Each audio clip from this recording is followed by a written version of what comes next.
So let's start the session, guys. So students, we are in A-level accounting classes, and chapter 1 நம்ம 100% நம்ம complete பண்ணிட்டோம். And chapter 1 நம்ம complete பண்ணிட்டு chapter 2ல நம்ம இருந்து கொண்டிருக்கிறோம். இதில் the course overview and the learning objectives என்ன நிலைமையில் இருக்குன்னு கொஞ்சம் பார்த்துக்கொள்வோம். நம்மளோட primary learning objectives நமக்கு இருக்குது. இதில் பிஸ்னஸ் என்டிட்டி கன்செப்ட்னா உங்களுக்கு தெரியும். இப்போ மணி மெஷர்மெண்ட் கன்செப்ட்னா என்ன, அடிப்படை கணக்கீட்டு சமன்பாடு என்ன, சொத்துக்கள் பொறுப்புகள் உரிமைகளில் தாக்கம் செலுத்தக்கூடிய விஷயங்கள் என்ன, முக்கியமாக நெட் அசெட்ஸ் பேசிஸில் உங்களுக்கு இப்போ செய்ய தெரியுமா இருக்கும். அதே மாதிரி லாஸ்ட் கிளாஸஸில் நாம் இன்கம் ஸ்டேட்மெண்ட்டை ப்ரிப்பேர் பண்ணும்போது அதனுடைய ஃபார்மேட் எப்படி இருக்கும், ஃபைனான்ஷியல் பொசிஷனுடைய ஃபார்மேட் என்ன இருக்கும்னு நம்ம பார்த்துட்டோம். ஸோ கொஷின் செய்கிறதுக்கு நம்ம ரெடி. And we have apply the matching concept இந்த financial statement preparation. So matching கன்செப்டும் நாம் எப்படி வேலை செய்யுதுங்கிறத நம்ம லாஸ்ட் கிளாஸஸில் பார்த்துட்டோம். ஆல்மோஸ்ட் நம்மளுடைய இந்த மொத்த ப்ரைமரி லேர்னிங் ஆப்ஜெக்டிவ்ஸும் நம்ம கவர் பண்ணிட்டோம். இப்போ நம்ம பார்க்க போகிறது நம்மளுடைய செக்ஷன்ஸில் இருக்கக்கூடிய மிக முக்கியமான ஒரு விஷயம் தான். நம்ம ஃபண்டமெண்டல் ஆஃப் அக்கௌண்டிங் ஈக்குவேஷன் பார்த்துருந்தோம், சொத்து சமன் பொறுப்பு சக உரிமை. அண்ட் ப்ராஃபிட் ஈக்குவேஷன் பார்த்துருந்தோம், உங்களுக்கு நினைவு இருக்குன்னு நினைக்கிறேன். இறுதி தறிய சொத்திலிருந்து ஆரம்ப தறிய சொத்தை கழித்து பற்றுக்களை கூட்டி மேலதிகமாக இட்ட மூலதனத்தை கழித்தால் இலாப சமன்பாடு வரும் என்பது. நிதி கூற்றுக்களை தயாரிக்கிற விஷயங்கள் பார்த்துருந்தோம். இந்த நிதி கூற்றுக்களை தயாரிக்கக்கூடிய விஷயங்கள் தான் ஃபார்மேட்டில் நான் உங்களுக்கு சொல்லி தந்திருந்தேன். இதுதான் இணைத்தல் எண்ணக்கரு, ஒரு எளிய வருமான கூற்றை தயாரிக்கிறது சம்பந்தப்பட்ட விஷயங்கள். எளிய வருமான கூற்று என்பது என்ன மாதிரி இருக்கும், the statement of profession and traditions trading business income ஸ்டேட்மெண்ட்டினுடைய ஒரு ஃபார்மேட்டை உங்களுக்கு நான் சொல்லியிருந்தேன். அண்ட் இந்த ஃபார்மேட்டை நம்ம போட்டோம் உங்களுக்கு காட்டியிருந்தோம். விற்பனை வருமானத்திலிருந்து விற்பனை கிரயங்கள் கழிக்க மொத்த லாபம் வரும், ஏனைய வருமானங்கள் கூட்டப்பட்டு செலவீடுகள் கழிக்கப்படும், அண்ட் உங்களுக்கு வருமான கூற்று என்பது தயாரிக்கப்படும் என்பது. அண்ட் 3.4வும் நிதிநிலைமை கூற்றை நான் சொல்லியிருந்தேன். இந்த நிதிநிலைமை கூற்றினுடைய ஃபார்மேட்டை நான் உங்களுக்கு சொல்லியிருந்தேன். ஒரு நிதிநிலைமை கூற்றினுடைய ஃபார்மேட் எப்படி இருக்க போகுதுன்னு சொல்லி ஒரு ஸ்டாண்டர்டான ஒரு ஃபார்மேட் இருக்கும். இதில் இந்த ஆயிஷா வணிகத்தினுடைய எக்ஸாம்பிள் பார்த்து நடைமுறை எல்லா சொத்து, நடைமுறை சொத்து, மொத்த சொத்து, உரிமை பொறுப்பு, நடைமுறை எல்லா பொறுப்பு, நடைமுறை பொறுப்புன்னு சொல்லி கணக்கீட்டு சமன்பாடு இங்கே நம்ம நிறுவுவோம். அனைத்து சொத்துக்களும் பொறுப்புக்கும் உரிமைக்கும் சமனாக இருக்கிறது என்பது. ரைட். அண்ட் வருமான கூற்றுக்கு நிலைமை கூற்றுக்கு முறையிலான உறவை பற்றி சொல்லியிருந்தேன்.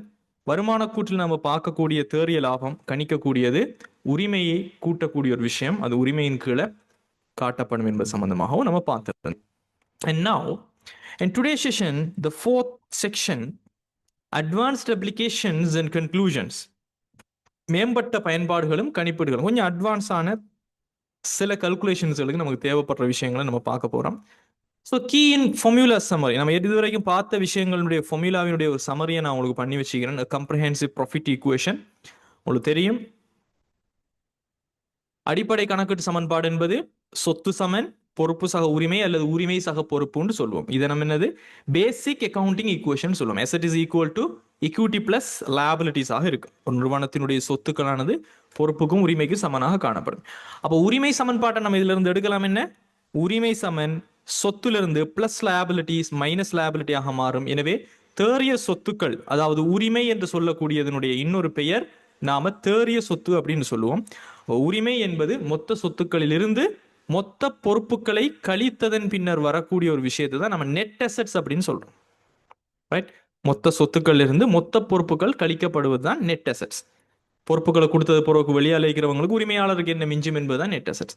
அண்ட் லாப சமன்பாடு, உங்களுக்கு விரிவான லாப சமன்பாடு நம்ம பார்த்திருந்தோம். NA1 டேக் அவே NA0, அதாவது இறுதி உரிமை net assets at year end and net assets at year 0 ஆரம்ப உரிமை, இறுதி உரிமையிலிருந்து ஆரம்ப உரிமை கழிக்கப்பட்டு பற்றுக்களான டிராவிங்ஸ் கூட்டப்பட்டு மேலதிகமாக இட்ட மூலதனம் கழிக்கப்பட்டால் நமக்கு என்ன கிடைக்கும், நமக்கு இலாபம் கிடைக்கும். அதே சமயம் மொத்த லாபத்தினுடைய சமன்பாடு என்ன, வருமான கூற்றுல விற்பனையில் இருந்து விற்பனை கிரயத்தை கழிக்க வேண்டியது. ஸோ இது எந்த நிறுவனத்துக்கு, ட்ரேடிங் பிசினஸுக்கு, வாங்கி விற்கக்கூடிய ஒரு வணிகத்துக்கு. ஸோ விற்பனை கிரயம் என்பது என்ன, வாங்கிட்டு வந்த பொருளை அல்லது கொள்வனவு செய்த பொருளுக்கு நாம எவ்வளவு உண்மையிலேயே கொடுத்தோம் என்பது கிரயம். அப்ப பொருளுக்கு எவ்வளவுக்கு விற்பனை செஞ்சோம், எவ்வளவுக்கு லாபம் வச்சோம். எனவே மொத்த லாபம் என்பது உண்மையிலே பொருளை ஈட்டின லாபம், மார்ஜின் எவ்வளவு வச்சிருக்கிறோம் என்பது. அண்ட் த நெட் ப்ராஃபிட், தேறிய லாபம் என்பது அனைத்து வருமானத்திலிருந்தும் அனைத்து செலவுகளையும் கணிக்க வருவது. ரைட். அனைத்து வருமானம் என்பது என்ன, பிரதானமான விற்பனை வருமானமும் ஏனைய வருமானமும் கூட்டப்படும். அனைத்து செலவுகளும் என்பதும் என்ன, பிரதானமான விற்பனை கிரயமும் மற்றைய நிர்வாகம் நிதி ஏனைய கிரயங்களும் கூட்டப்படுவது. ஸோ இது நாம படித்த விஷயங்களினுடைய ஃபார்முலாஸினுடைய ஒரு சுருக்கமாக உங்களுக்கு தெரிஞ்சிருக்க வேண்டியது. நவ் நீங்கள் அக்கௌண்டிங் ஈக்குவேஷன் செய்யும் போது ஸ்டூடெண்ட்ஸ், ஈவன் நம்ம பாஸ் பேப்பர் கொஸ்டின்ஸை நம்ம டீல் பண்ணும் போதும் கூட நமக்கு இந்த டிப்ரெஷியேஷனுங்கிற விஷயத்தினுடைய கல்குலேஷன் ஒன்று நமக்கு தேவைப்படும். இப்போ இந்த பெருமான தேய்வுண்டா என்ன, இதை எப்படி கணிக்கிறங்கிறதெல்லாம் உண்மையிலேயே எல்கேஎஸ் 16 ஆதனம் பொறிமற்ற உபகரணங்கள் அல்லது தனியுடைமை வணிகங்களுடைய நிதிக்கூற்றுகள் படிக்கும்போது படிக்க வேண்டிய அட்ஜஸ்ட்மெண்ட். பட் ஸ்டில் இந்த இடத்துலயே நீங்க ஸ்பெசிஃபிக்கா இந்த விஷயத்தை விளங்கி வச்சுக்கொள்றது, உங்களுக்கு அக்கௌண்டிங் ஈக்குவேஷனை நம்ம கொஸ்டினை சொல்லும்போது, சார் பெருமான தேய்வுண்டா நீங்க என்னண்டே சொல்லி தரல, பெருமான தேய்வினுடைய கணக்கீட்டு சமன்பாட்டை போடுறீங்கன்னு நீங்க கேட்கக்கூடாது. அப்போ அதுக்காகத்தான் நம்ம அதனுடைய பேசிக்கான விஷயங்களை மட்டும் படுத்த நம்ம பார்ப்போம். ரைட். So depreciation calculation. முதலாவது டிப்ரெஷியேஷன் என்ன, அதாவது பெருமான தேய்வு, தேய்மானம் அப்படின்னு சொல்லுவோம். ஸோ ஸ்டூடெண்ட்ஸ், இப்போ நீங்கள் இந்த இமேஜை உங்களை பார்த்தா விளங்கும். டிப்ரெஷியேஷன் என்பது ஒரு சொத்து நம்ம வாங்கினோம். உதாரணத்துக்கு அந்த காரை நீங்கள் வாங்கி வச்சிருக்கீங்கன்னு சொன்னால், அந்த கார் பழசாக ஆக ஆக அதனுடைய பெறுமதி ஓவர் த டைம் குறைஞ்சிக்கிட்டே வருது. இப்போ நீங்கள் ஒரு புது கார் 2 கோடிக்கு வாங்குறீங்கன்னா, ஒரு வருஷத்துக்கு பிறகு அதே காரை 1 கோடிக்கு தான் நீங்கள் விற்க முடியும். அப்போ அந்த ஒரு வருஷத்துக்குள்ள அதனுடைய பெறுமதி கொஞ்சம் கொஞ்சமாக நீங்கள் பாவிக்க பாவிக்க தேய்ந்து விட்டது. அப்போ ஒரு சொத்தினுடைய பயன் தரு ஆயுட்காலம், எவ்வளவு காலம் அது பாவிக்கலாம் என்கின்ற ஒரு காலம் இருக்குது. அந்த காலம் பாவிக்க பாவிக்க அந்த சொத்துக்கள் தங்களுடைய பெறுமதியினை, நம்ம ஆரம்பத்தில் வாங்கின பெறுமதியினை கிரயம் அப்படின்னு சொல்லுவோம். அந்த கிரயம், அந்த காஸ்ட், ஆரம்பத்தில் நம்ம கொடுத்த காசு, அதனுடைய பெறுமதி, அந்த காஸ்ட் என்ன செய்யும், கொஞ்சம் கொஞ்சமாக குறைஞ்சிட்டு வரும். அப்ப அக்கௌண்டிங்ல நம்ம இதை காட்டணும். ஏன் நம்ம காட்டணும் என்றால், நம்மளுடைய நிதிநிலைமை கூற்றில் நம்ம சொத்துக்களை எந்த டேட்ல காட்டுறோம், இறுதி நிதிநிலைமை கூற்றினுடைய திகதி. அப்ப அந்த டேட்ல உண்மையிலேயே வாங்கிட்டு வந்திருப்போம் ஒரு 2 வருஷத்துக்கு முன்னாடி, அதே பெறுமதியில நம்மளோட சொத்துக்கள் இருக்காது.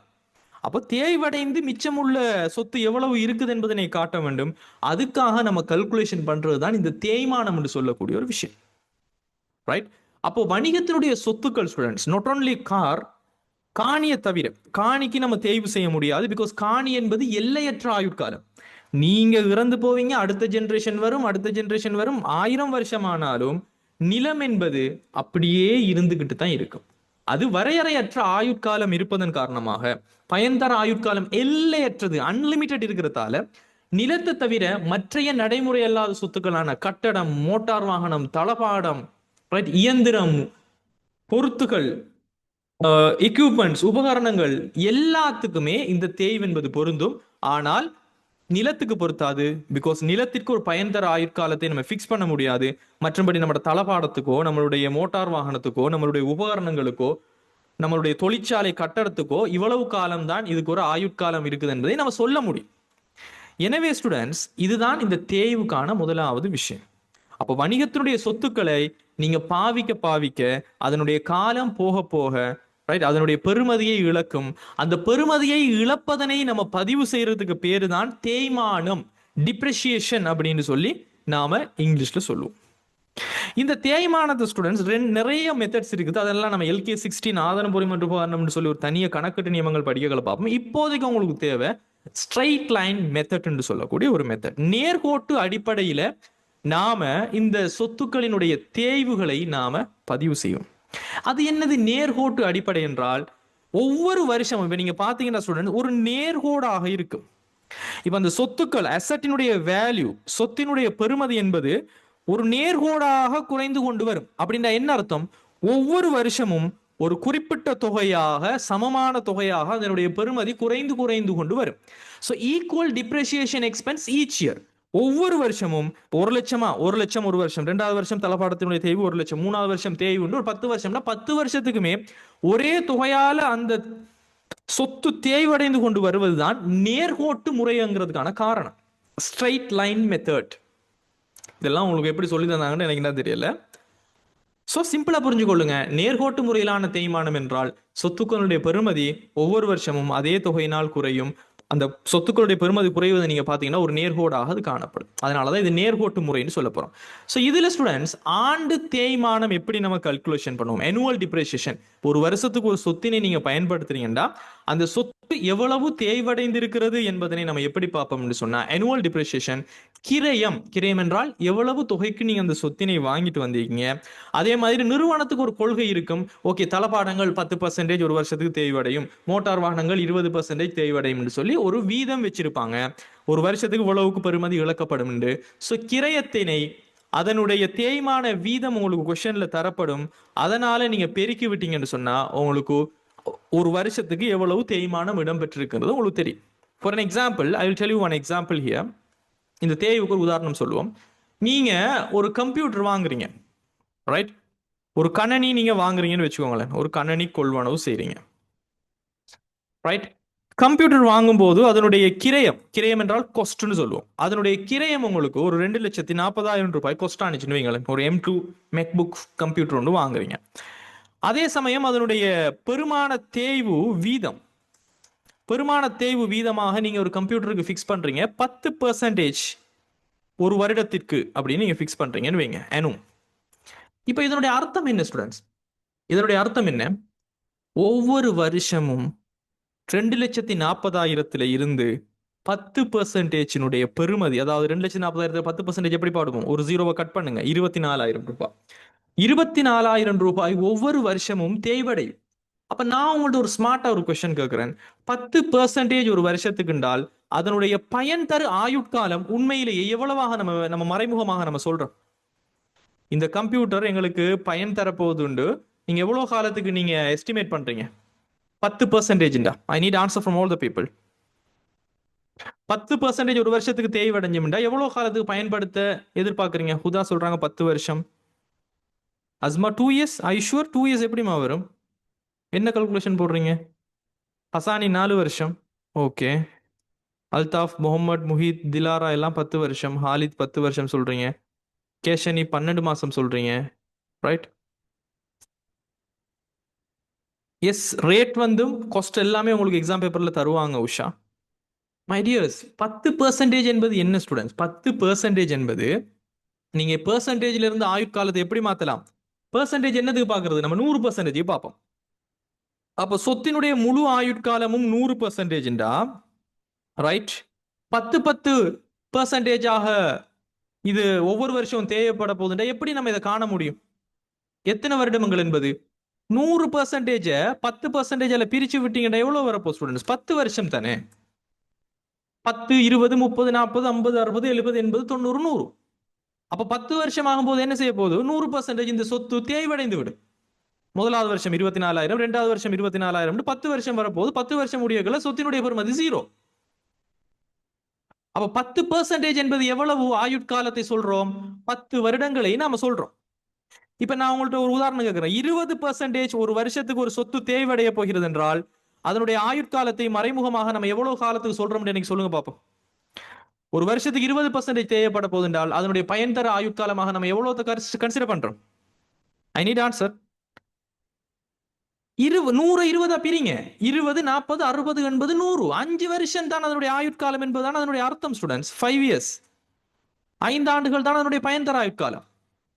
இதுவே கொஸ்டின்ல உங்களுக்கு சொல்லுவாங்க 33 1.5%, 33.5% அப்படின்னு சொன்னா ஒரு வருஷத்துக்கு எத்தனை காலம் தேய்வடையும்? சிம்பிளா எத்தனை வருஷத்தை சொல்றாங்க? உண்மையை சொல்ல போனா 33 33 33 அரை நீங்க போட்டீங்கன்னா எவ்வளவு வரப்போகுது? 3 வருடங்களை சொல்றாங்க. அப்போ உங்களுக்கு கொஸ்டின் பார்க்கும்போது விளங்கியிருக்கும் ஸ்டூடெண்ட்ஸ். பெர்சன்டேஜ் அடிப்படையிலையும் சொல்லலாம் ஒரு விஷயத்தை, ஆண்டுகளினுடைய அடிப்படையிலையும் சொல்லலாம். இதே சமயம் உங்களுக்கு பெருமான தேய்வு வீதம் தராமலுக்கு ஆயுட்காலத்தை தாராங்கன்னு வைங்களேன். இப்ப நான் கேட்கிறேன், 10 வருடங்கள் இந்த சொத்து நாங்கள் பாவிக்கிறதுக்கான பயன்தர ஆயுட்காலம்டா உண்மையிலேயே ஒரு வருஷத்துக்கு எத்தனை ஸ்டூடெண்ட்ஸ் பெர்சன்டேஜ் ஆயுட்காலத்துல இருந்து பெர்சன்டேஜ் சொல்லுங்க பாப்போம். எவ்வளவு பெர்சன்டேஜ்? 10 வருடங்கள் என்றால் ஒரு வருடத்திற்கு எவ்வளவு தேவைப்பட போகிறது நேர்கோட்டு முறையில்?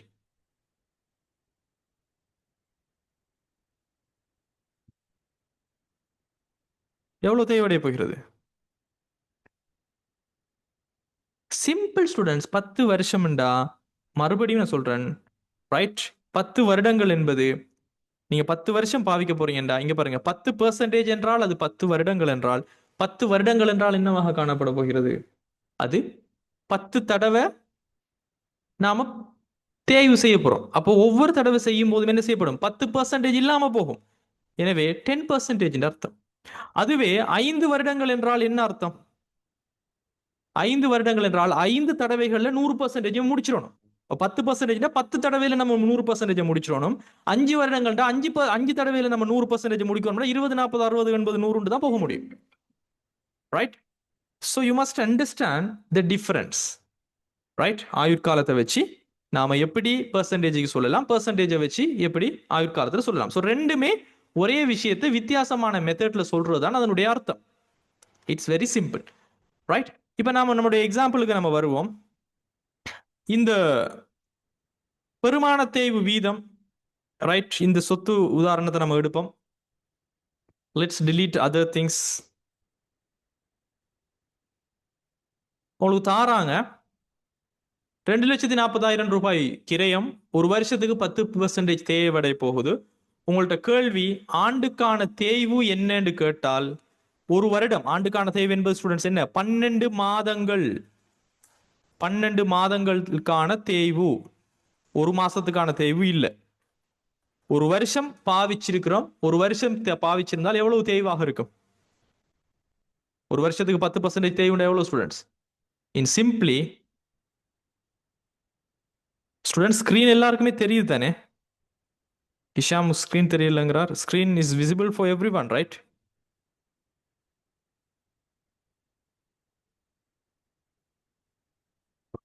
The screen share is visible for everyone. Hisham, please reconnect. Right. அப்போ என்ன செய்வோம் ஸ்டூடெண்ட்ஸ்? நாம சிம்பிளா 2,40,000 கிரயம்.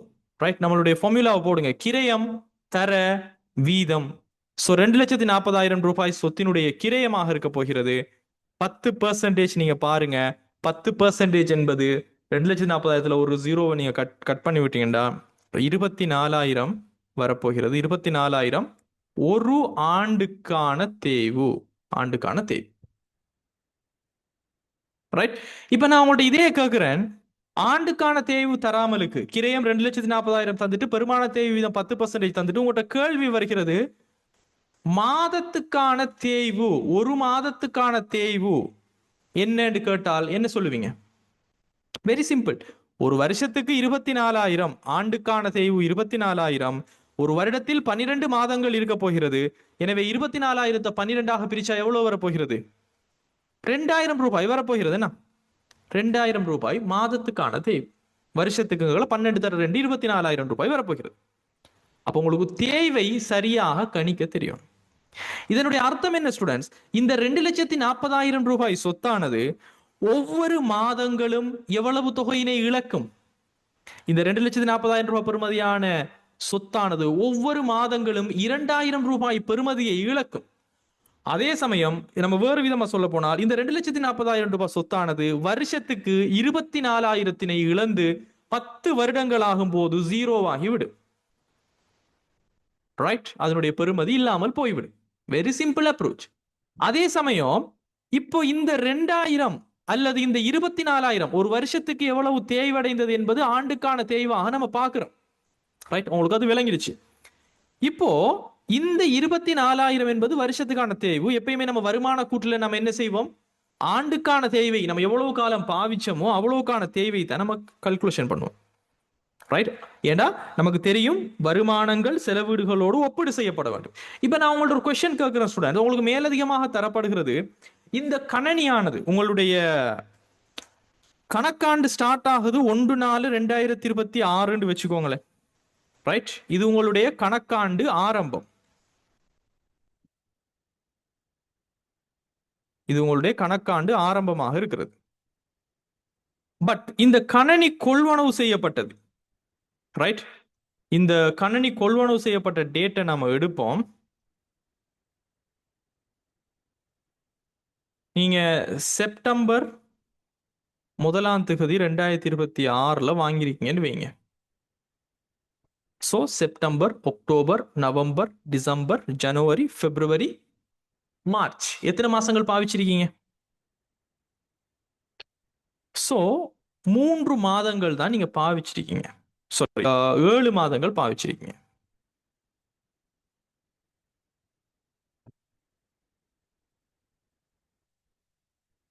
இப்ப என்னுடைய கேள்வி என்னன்னா, நாம இணைத்தல் எண்ணக்கரு படிச்சுக்கிறோம். இணைத்தல் எண்ணக்கரு என்பது என்ன? ஸ்டூடெண்ட்ஸ் அதானுக்கான ப்ரேயர் போகுது, ப்ரேயருக்கான அதான் போகுது. ஒரு 2 minutes டைம் தாங்க. Let's continue then.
Right.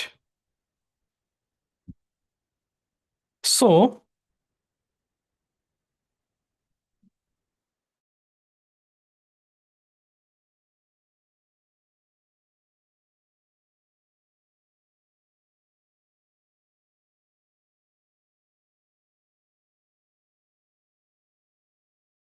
Okay, continue பண்ணுவோம். ஸோ மறுபடியும் சொல்கிற ஸ்டூடெண்ட்ஸ், நாம் கணனி உண்டு 2026 செப்டம்பர் 1 வாங்குகிறோம். 2,40,000 வாங்குகிறோம். வருஷத்துக்கு 10% அதனுடைய பெறுமதியை இழக்கிறது. அப்போ ஆண்டுக்கான தேய்வு ஒரு வருஷத்துக்கு பாவிச்சால் 2,40,000 10% தேய்வடைஞ்சு 24,000 தேய்வடையும். அப்போ மாசத்துக்கு பார்த்தோம்டா ஒரு மாசத்துக்கு 2,000 வரும். இப்போ உங்களோட கணக்காண்டு ஆரம்பமாகிறது 1/4/2026 வச்சுக்கோங்களேன். இந்த இன்ஃபர்மேஷனை மேலுக்கு போடுவோம். 1/4/2026. கணனி கொள்வனவு செஞ்சது செப்டம்பர் 1, 2026. அப்போ 7 மாசம் பாவிச்சிருக்கிறோம். எப்படி? செப்டம்பர் ஃபுல்லா பாவிச்சிருப்போம். ஸோ செப்டம்பர், அப்புறம் அக்டோபர், நவம்பர், டிசம்பர், ஜனவரி, பிப்ரவரி, மார்ச் ஃபுல்லாக பாவிச்சிருப்போம். அப்போ 7 மாதம் பாவிச்சிக்கிறோம். அப்போ 7 மாதத்துக்கான தேய்வை நம்ம கொண்டு போய் வருமான கூற்றில் காட்டணுமா, அல்லது ஒரு வருஷத்துக்கான தேய்வான 24,000 காட்டணுமா? இணைத்தல் எண்ண கருவின் அடிப்படையில் உங்களுக்கு தெரியும் இணைத்தல் எண்ண கருண்டா என்னன்னு. இப்ப இணைத்தல் எண்ண கரு என்பது என்ன? வருமானங்கள் உழைக்க பயன்படுத்தினால், வருமானத்தை நீங்கள் உழைத்தால் அந்த வருமானங்களுக்கேற்ற செலவீடுகளை நீங்கள் காட்ட வேண்டும். செலவழிச்சத்தை காட்டினா அதுக்கான வருமானத்தை காட்டணும், வருமானத்தை காட்டினா அதுக்கு ஏற்பட்ட செலவீட்டையும் காட்டணும் என்பதுதான் இணைத்தல் எண்ணக்கரு. அப்ப நான் கேட்கிறேன், இப்ப நாம உங்களுக்கு தெரியும் 7 மாசம் தான் நம்ம பாவிச்சிருக்கிறோம்னு சொன்னா ஒரு மாசத்துக்கு 2,000 நமக்கு தேவையடைகிறது என்றால் இந்த வருஷத்துல 7 மாசம் தான். பிகாஸ் 1/4/2026 கணக்காண்டு ஆரம்பம் என்றால் எப்போ முடியும் ஸ்டூடெண்ட்ஸ்? 31/3/2027 முடியும். அப்ப முடியும்டா 7 மாசத்துக்கு நீங்க பார்த்து 7/2 14,000 சொல்லி நீங்க பதியணுமா வருமான கூற்றுல, அல்ல 24,000 பதிவீங்களா? What's you answer? எனக்கு மெயின் ஷர்ட்ல போடுங்களேன். Is it going to be 24,000 or 14,000? Munsif சொல்றார் சார் 24,000 பதிவு செய்யணும்னு சொல்லி. What about other people? Ahmed 14,000, Sajith 14,000, Usman 14,000, Rinas. What's you answer? SH001 உங்களோட பேரை மாற்றிக்கோங்க. 14,000. Hisham 14,000. So most of the people are choosing 14,000. So இணைத்தல் எண்ணக்கர் என்ன சொல்லுது ஸ்டூடெண்ட்ஸ்? வருமானத்துக்கு ஏற்ற செலவீடுகள் பதிவு செய்யணும். இப்போ நான் கேட்குறேன், இந்த கணனியை நீங்கள் செப்டம்பர் 1 பாவிக்க ஆரம்பிச்சிங்கன்னு சொன்னால் கணனி என்னதுக்கு பயன்படுத்துகிறோம்? அலுவலக தேவைக்கு பயன்படுத்துகிறோம். அலுவலகம் என்னத்துக்காக இருக்குது? பொருட்களினுடைய விற்பனை விற்கிறதுக்கு, அதனுடைய அட்மினிஸ்ட்ரேஷனை பார்க்கறதுக்கு. எனவே கணனி என்னத்துக்கு கொள்வனவு செய்யப்படுகிறது? பொருட்கள் சேவைகளுடைய விற்பனைக்கு உதவி செய்வதற்காக பயன்படுத்தப்பட போகிறது. ஒரு வருஷத்துக்கு மேல பயன்படுத்த போறோம். அப்போ செப்டம்பர் 1 பாவிச்சு அதன் மூலமாக கிடைத்த வருமானம் வந்தால் செப்டம்பர் 1 இருந்து வரக்கூடிய செலவீடுகளை தானே கணனிக்கான செலவீடுகளான இந்த பெருமானத்தை நம்ம பதிவு செய்யணும். அதுதானே இணைத்தல் எண்ணக்கரு. புரியுதா? இணைத்தல் எண்ணக்கருல படிச்சுக்கிறோம் என்ன? வருமானம் எப்படி எங்கிருந்து ஸ்டார்ட் பண்றீங்களோ 1 மாசத்துல இருந்து நீங்க வருமானம் உழைக்கிறீங்கன்னா 1 மாசத்துல ஏற்பட்ட செலவுகளை காட்டுங்க. ஏப்ரல்ல இருந்து நீங்க வருமானம் முளைக்க ஆரம்பிச்சீங்கன்னா அதுக்கேற்ற மாதிரியான செலவுகள் காட்டுக்கு. இப்ப இந்த கணனி என்பது வருமானம் முளைக்கிறதுக்கு செப்டம்பர் 1ஆம் தேதியிலிருந்து ஹெல்ப் பண்ண போகுதுண்டா, செப்டம்பர் 1ஆம் தேதியிலிருந்து தான் நம்ம அதை பாவிக்கிறோம். அதற்காக ஏற்பட்ட செலவிடை மட்டும்தான் நம்ம காட்ட முடியும். அப்ப 7 மாசம் பாவிச்சுட்டு 12 மாசத்துக்குரிய செலவீடான பெருமானத்தை கொண்டு நீங்க காட்ட முடியாது. எனவே இணைத்திறன கருவின்படி 14,000 தான் என்ன செய்யப்படும், வருமான கூற்றுக்கு போக வேண்டியது. புரியுதா நான் சொல்றது? அப்போ 14,000 தான் வருமான கூற்றில் என்ன செய்யப்படும், கணனி தேய்வாக. ஒரு செலவீடு எப்பயுமே கணனி தேய்வு அல்லது கணனி பெருமான தேய்வு நீங்க எடுத்துக்கொள்ளலாம். 14,000ஆக. கணனி என்பது ஒரு அலுவலக உபகரணம். அலுவலக உபகரணம் என்பது ஒரு நிர்வாகத்துக்குரிய செலவு. எனவே ஒரு நிர்வாக செலவாக 14,000 ரூபாய் பெருமான தேய்வாக செய்யப்படும். ஸோ கணனி தேய்வு என்பது ஒரு நிர்வாக செலவாக கணனி தேய்வாக காட்டப்படும். புரிஞ்சுதா? இப்ப இதுவே ஸ்டூடெண்ட்ஸ் நான் கேட்கிறேன், இது கணனி இல்லாமலுக்கு ஒரு தளபாடமாக, தளபாடத்தை விடுங்களேன், ஒரு மோட்டார் வாகனம்னு வச்சுக்கோங்களேன். இது ஒரு மோட்டார் வாகனமாக இருந்தால் டேட் எல்லாம் சரி, அமௌண்ட் எல்லாம் சரி, ரைட், ஒரு வருஷத்துக்கான தேய்வு எல்லாம் சரி, 7 மாசம் தான் பாவிச்சிருக்கீங்க. ஆனா இப்போ இது நிர்வாகமா? நிர்வாகம் இல்ல. மோட்டார் வாகனம் என்பது ஒரு மோட்டார் வெஹிக்கிள்ஸ் எதுக்காக வச்சிருப்போம், பொருட்கள் சேவைகளை விநியோகம் செய்வதற்கு. இந்த டைம்ல இது ஒரு விநியோக செலவாக போகும். ரைட், விநியோக செலவாக நீங்க காட்ட வேண்டி வரும். இந்த மோட்டார் வாகன தேய்வாக இது மாறும். கணனி தேய்வு என்பது ஒரு மோட்டார் வாகன தேய்வாக மாற்றும். எனவே சொத்துக்கள் என்ன, இப்ப தளபாடம் என்பது அலுவலகம், அப்ப அது ஒரு ஒரு நிர்வாக செலவு. ரைட், மோட்டார் வாகனம் என்பது ஒரு விநியோகத்துக்காக வச்சிருக்கிறோம், விநியோக செலவுக்குள்ளதான் அதனுடைய தேய்வு போகணும். மற்றும்படி உபகரணங்கள், ரைட், அதெல்லாமே அலுவலக தபாவனை, அதனால நிர்வாக செலவுக்குள்ள தான் வரும். ஸோ இந்த விஷயங்களும் உங்களுக்கு தெளிவாக வழங்கியிருக்கணும். ரைட், இப்போ நான் உங்கள்கிட்ட கேட்குறேன் ஸ்டூடெண்ட்ஸ், ஃபார் எக்ஸாம்பிள் நீங்க இந்த சொத்து 7 மாதம், இப்போ நீங்க 1 செப்டம்பர் 1ஆம் தேதி நீங்க வாங்கினீங்க, பாவிச்சீங்க. எனவே 7 மாதம் பாவிக்கப்பட்டது என்பது எப்போது, 31/3/2027 வரைக்கும் 7 மாசம் பாவிச்சீங்க. இப்போ மறுபடியும் இந்த சொத்தினை நீங்கள் உங்களுடைய அடுத்த வருடம் 1/4/2027 இருந்து அடுத்து வரக்கூடிய ஒரு 3 வருடங்களுக்கு பாவிக்கீங்கன்னு வைங்களேன். ஸோ 1/4/2027 பிறகுக்கு 31/3/2028, 2029, 2030 வைங்க. 31/3/2030 வரைக்கும் நீங்க பாவிக்கிறீங்க. ஸோ 1/4/2027 இருந்து 31/3/2028 வரைக்கும் ஒரு வருஷம். தென் அகைன் 1/4/2028 இருந்து 31/3/2029 வரைக்கும் ஒரு வருஷம். 1/4/2029 இருந்து 31/3/2030 வரைக்கும் என்ன வரைக்கும் போகுது, ஒரு வருஷம். அப்போ 3 வருடங்கள் பாவிக்கீங்கன்னு வைங்க. 3 வருடங்கள் பாவிக்கப்படுகிறது. இப்ப நான் கேட்கிறேன், இப்போ ஒரு எக்ஸாம்பிள் ஒன்று கேட்கிறேன் நான். 31/3/2030 அல்லது அடுத்த நாள் 1/4/2030 இதுல, இப்ப இது மோட்டார் வாகனம் நம்ம பதிஞ்சுக்கிறோம். இந்த மோட்டார் வாகனத்தின் பெறுமதி என்ன? நிதி நிலைமை கூற்றில் நடைமுறை சொத்தின் கீழே நீங்க மோட்டார் வாகனம் காட்டுறோம்னா எவ்வளவு காட்டுவீங்க? காமன் சென்ஸ் ஸ்டூடெண்ட்ஸ், நான் பேசுறது common sense, it's not accounting. எவ்வளவு பெறுமதி இருக்கும்? 2,40,000 தான் நம்ம கொடுத்து வாங்கினது. ஸோ ஃபர்ஸ்ட் வருஷத்துல வெறும் 7 மாசம் பாவிச்சம் 14,000.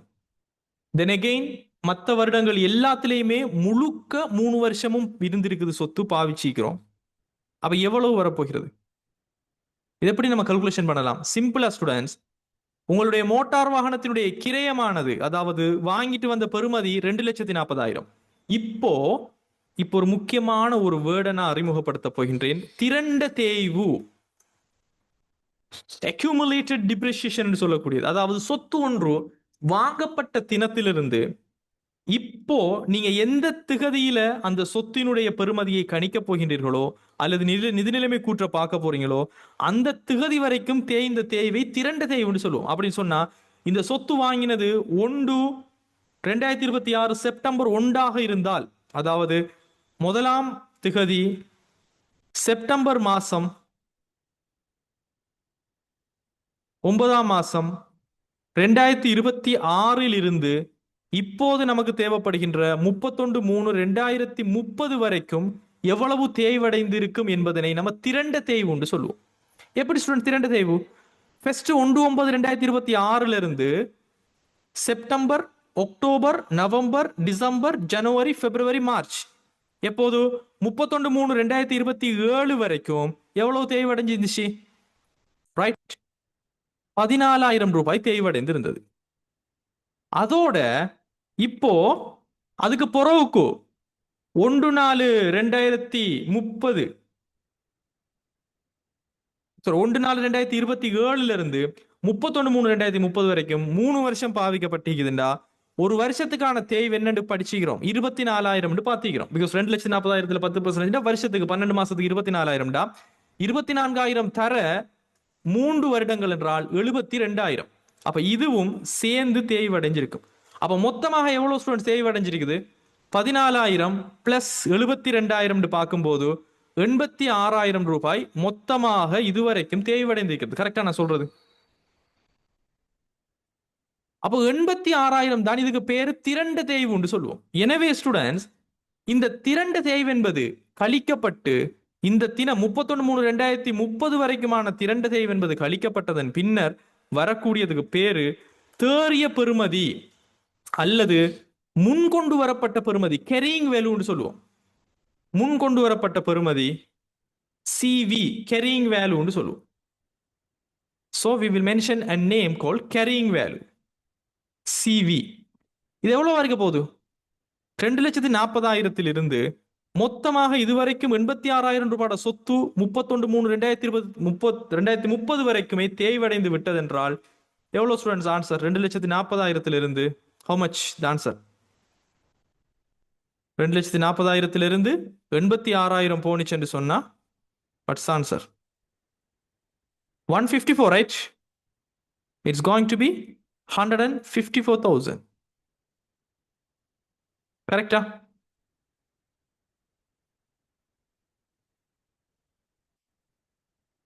Right?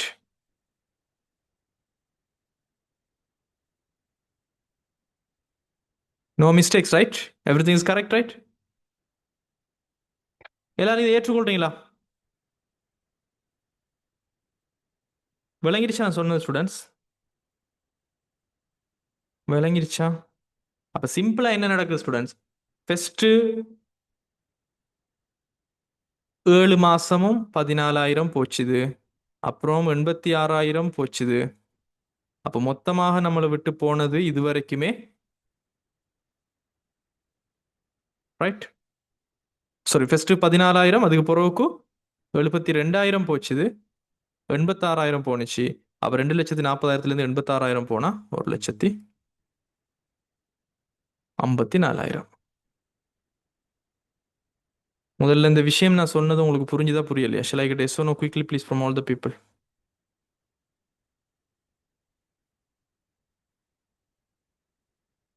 அப்ப this is the overall view my tears. அப்ப இப்ப உங்களுக்கு ஒரு டவுட் ஒன்று வரும், சார் நேர்கோட்டு முறைன்னு ஒன்றை தானே இப்போ படிப்பிச்சுட்டு இருக்கீங்க. இந்த நேர்கோட்டு முறையில் ஒவ்வொரு வருஷமும் ஒரே அமௌண்ட்டை தானே காட்டணும்னு சொல்றீங்க. அப்போ ஃபர்ஸ்ட் மாசமும் ஏன் 24,000 காட்டாமலுக்கு 14,000 ரூபாவை மட்டும் காட்டுறீங்க? அப்போ ஃபர்ஸ்ட் மாசம் 14,000, அதுக்கு பிறகு வர வர ஒவ்வொரு வருஷம் 24,000, எல்லா வருஷமும் 24,000 வரலையா? அப்போ எப்படி இது ஒரு நேர்கோடா வரும்? யாருக்காவது இந்த டவுட் வரலையா? No one get this point? Students, நேர்கோட்டு முறை என்று நம்ம எப்ப சொல்றோம்டா, முழு வருஷமும் நீங்கள் அந்த சொத்தினை பாவிச்சிருந்தால் ஒரே அமௌண்ட் வந்தும் வரும். முழு வருஷமும் பாவிச்சு இல்லாட்டி என்ன செய்யப்படும்? ஃபர்ஸ்ட் வருஷம் எவ்வளவு பாவிச்சீங்களோ அது வரும். சில நேரங்களில் கடைசி வருஷம் நீங்க இந்த சொத்தினை விற்கிறீங்கடா, எவ்வளவு வருஷம் விற்கிறதுக்கு முன்னாடி பாவிச்சீங்களோ அந்த தொகை மட்டும் வரும். அப்போ பெரும்பாலான நேரங்கள்ல வாங்குறது வருஷத்தினுடைய முதலாவது தேதியில வாங்காட்டி அல்லது விற்கும் போது கடைசி வருஷத்தினுடைய கடைசி டேட்ல விற்காட்டி அதே தொகை வராது. Practical, right? So this is how we will do. அப்போ இந்த மாதிரி தான் ஸ்டூடெண்ட்ஸ் நமக்கு கொஸ்டின்ஸ்கள் வரும். அப்போ இப்போ உங்களுக்கு இந்த தேய்வு கல்குலேஷன் பண்றங்கிறது இப்போ புரிஞ்சுதா? இது வந்து கிரயத்துல எத்தனை பெர்சன்டேஜ் தராங்களோ அத்தனை பெர்சன்டேஜ் நம்ம பார்ப்போம். எத்தனை மாசம் பாவிச்சிருக்கிறாங்களோ அந்த தொகை தான் ஆரம்பத்தில் போடப்படும். எப்படி ஆண்டு தேய்வு கணிக்கிறது, அதே மாதிரி திரண்ட தேய்வு என்பது வாங்கின டேட்ல இருந்து இப்ப வரைக்கும் எவ்வளவு தேய்வு செஞ்சிருக்காங்க என்பது நம்ம கொஸ்டின் செய்யும்போது இன்னும் விளங்கும். இது பேசிக்கான ஒரு புரிதலுக்காக நான் சொல்றேன். அதே சமயம் மாதாந்த தேய்மானம் என்பது என்ன ஸ்டூடெண்ட்ஸ்? வருடாந்த தேய்மானத்தை 12 ஆல் பிரிக்கிறீங்க. ஏன் 12ஆல் பிரிக்கிறோம்னா ஒரு வருஷத்துல 12 தான் மாசம் இருக்குது. நிதியாண்டு ஒன்று என்பது ஏப்ரலில் ஆரம்பிச்சு மார்ச்சில் முடிவடைகின்ற 12 மாத கால பகுதி அல்லது ஜனவரியில் ஆரம்பிச்சு டிசம்பரில் முடிவடைகின்ற 12 மாத கால பகுதி. எனவே மாதாந்த தேய்மானம் என்பது வருடாந்த தேய்மானத்தை 12ஆல பிரிக்க வரப்போகிறது. Right, I am giving an example. உபகரணம் என்பது 2,40,000 ஆண்டுக்கு 10% என்று சொன்னால், ரைட், ஒரு உபகரணத்தை வாங்கிட்டு வாரீங்க, ஒரு டூல் ஒன்று இந்த மாதிரியான ஒரு உபகரணம் வாங்கிட்டு வாரீங்க, 2,40,000 கொடுக்குறீங்க. ஒரு வருஷத்துக்கு 10% என்ன அர்த்தம்?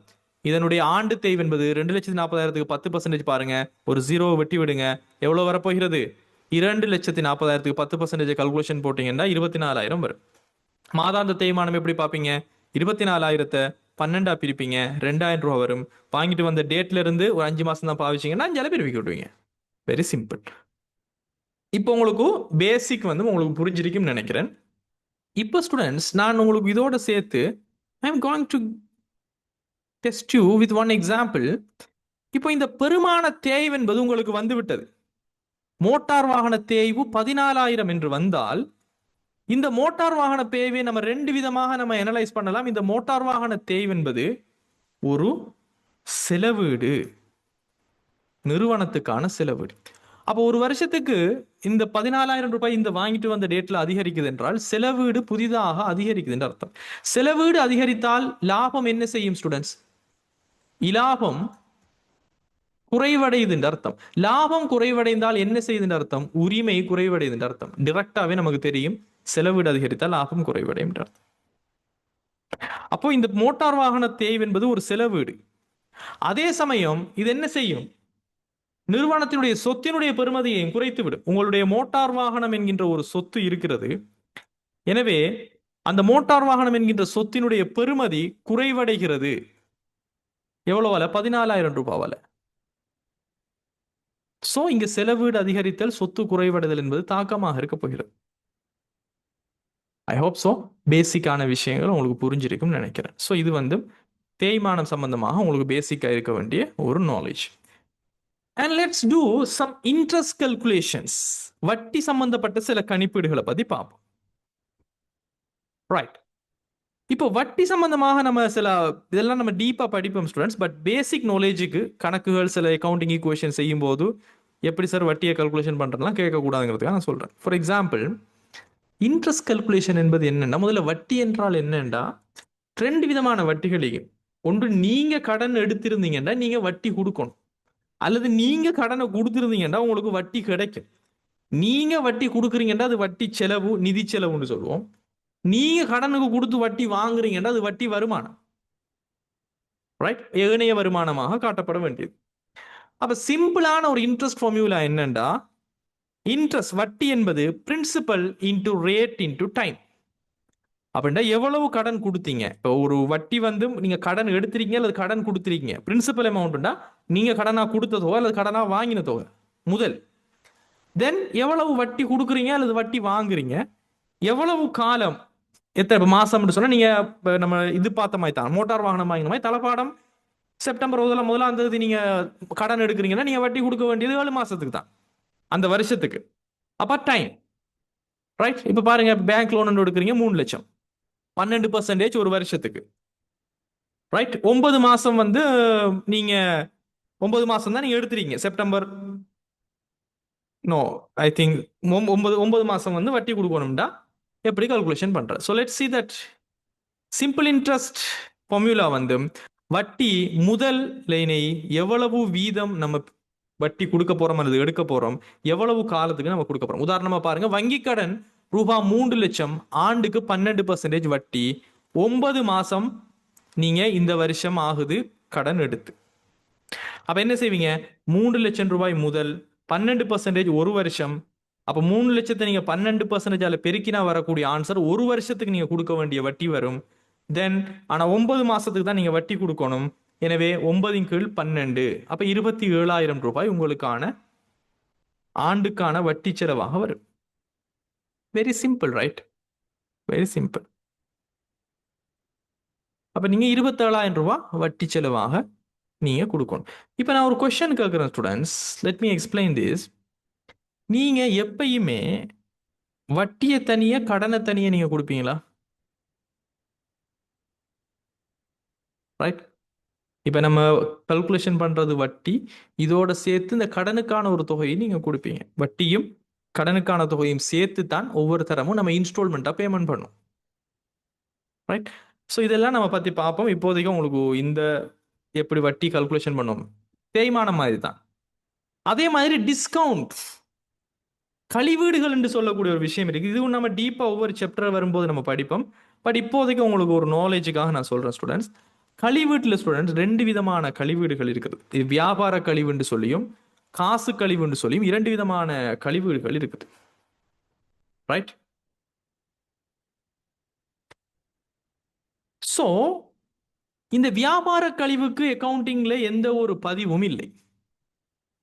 இது வியாபார கழிவு என்றால் கஸ்டமர்ஸை வாங்க வைக்கிறதுக்காக செய்யக்கூடிய ஒரு ட்ரிக்.